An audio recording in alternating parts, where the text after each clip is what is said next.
As we know, recovery is vitally important in enabling you to reach your goals. And in today's world, you can use data to make better informed decisions when it comes to recovery.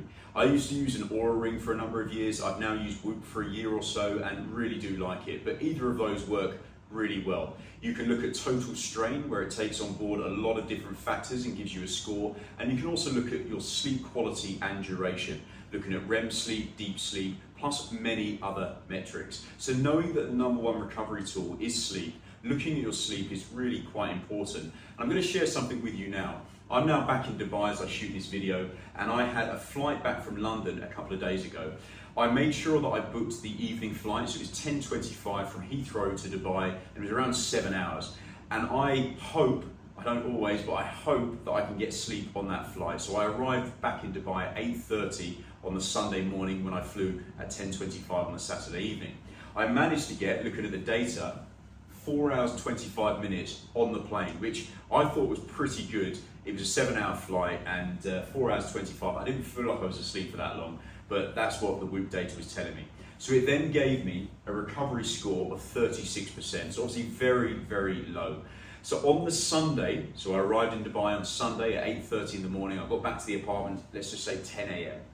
I knew that I was not going to train. I used that data to make an informed decision. There was no way I was going to train. And I wouldn't train after doing an overnight flight anyway. I might sometimes do some mobility work, but there's no way I'd go in the gym and do a heavy session. That's where we can use the data to make better informed decisions.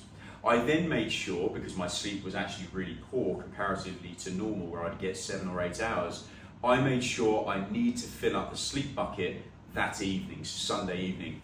And I made it a priority. I actually managed to get 8 hours, 28 minutes, which is very, very good these days. I never normally get that much. But I knew that I was really flagging. I used caffeine to my advantage on the Sunday as well. So I had caffeine around 3 o'clock, so I was really falling off a cliff because I knew I wanted to get onto Dubai time right away.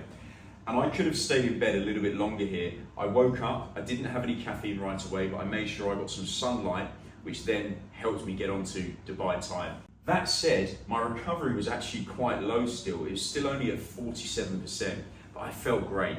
So what I then did, I got the sunlight, I did a little bit of work, and then I had caffeine before going into the gym. But again, I didn't want to choose like heavy back squats or heavy deadlifts after the body being in precarious positions on the flight. So though it's a 7-hour flight, you spend a few hours at the airport, you get a taxi to the airport, you're sitting down for really long periods of time. So going in and doing heavy work and lower body just wouldn't be smart. I had an upper body session. I had a really, really good session. So this is where I used data to inform decisions there, didn't train. You could say, did I disregard the data? And in fact, yes, I did, because I felt great and I knew that my training stress wasn't red.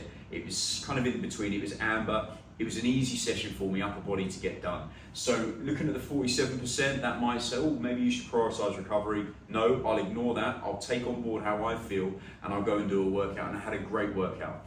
That said, as yesterday went on, I was definitely flagging again, and I made sure I got good recovery tonight. I actually woke up early today and managed to get 11.5K done in Dubai heat, so I was very happy with that. Recovery is now back in the game, and I feel like I'm now on Dubai time after only being here for a couple of days. So hopefully this explains, one, why data is important, but two, not to be married to the data. You can use the data to make better informed decisions, yes, but don't take it as gospel or definitive. You can then take ownership of looking at the data and seeing how you feel and then managing your training loads on that day. But equally, you can then fill the recovery bucket up if you know that you've had really poor sleep on the last couple of nights. You can make sure you get to bed a little bit earlier. So use data to inform your decisions.